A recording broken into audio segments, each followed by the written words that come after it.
আমি জমি নিয়ে গেছি, তাই তো স্কুল থেকে আইছি। স্কুল থেকে আমি জমি নিয়ে আমার বাড়ি পাশের বাড়ি।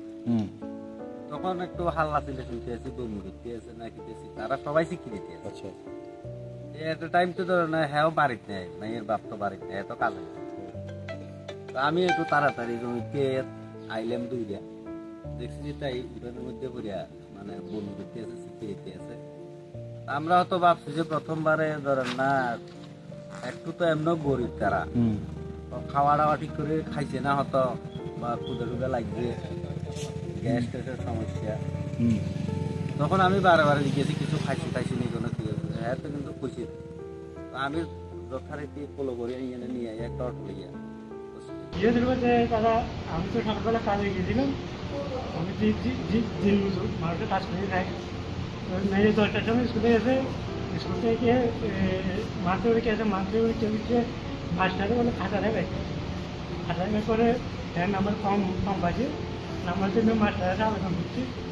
আবেদন করে করে মাস্টারে এবং ক্লাসে তো যা খাওয়ার করছি সমস্ত ছাত্রছাত্রীর সামনে, তারপরে মেয়েরা বলে স্টাফ রুমে ডাকি নিয়ে ডিসিশনের কাজ করছে, ডিসিশনের কাজ করে করে হ্যাঁ করছে চুরি করে পরীক্ষা দেখছি যাত্রা রুম নাম্বার কম পাইছে। হ্যাঁ হ্যাঁ করছে না ম্যাম আমি চুরি করছি না, সত্যি করতে আমি চুরি করছি না।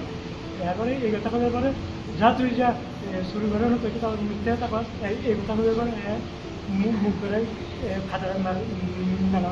আমি এটাই চাইতেছি মাননীয় শিক্ষামন্ত্রী আছে যাতে ভবিষ্যতে আমার মেয়ে যেরকম হচ্ছে, যাতে অন্য একজন শিক্ষক আর বর্তমানে যেগুলো অনেক সেই সরকারি বেসরকারি স্কুল আছে, এইসব স্কুলের ভিত্তি যাতে এই ধরনের খবর না ছাত্র নাম্বার আসে কম পাচ্ছে আর অন্য খুব ভালো নাম্বার হবে, যার জন্য আমার মেয়ের এই ধরনের অহন করে আসে। আমার মেয়ে আমার মৃত্যুদণ্ড ভাঙ্গার ইচ্ছে আছে।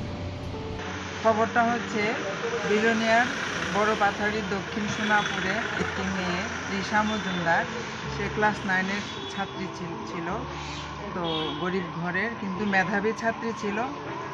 তার সাথে শিক্ষিকার, একজন স্কুলেরই শিক্ষিকার দুর্ব্যবহার, আজকে তাকে অকালে প্রাণ হারাতে হলো। সে নিজের জীবন নিজেই নিয়েছে। তো এখন আমাদের একটা প্রশ্ন, একজন শিক্ষিকা একটি গরিব ঘরের মেয়েকে কি শিক্ষা ব্যবস্থা সুন্দর করে যাতে শিক্ষা পায় সেই ব্যবস্থা কি ওনাদের করার মতন মানসিকতা নেই, নাকি ওনারা কি চান গরিবের ছেলে মেয়েরা পড়াশোনা না করুক? এমন যদি হয়ে থাকে সমাজে, তাহলে গরিবরা কিভাবে আগামী দিনে মাথা তুলে দাঁড়াবে?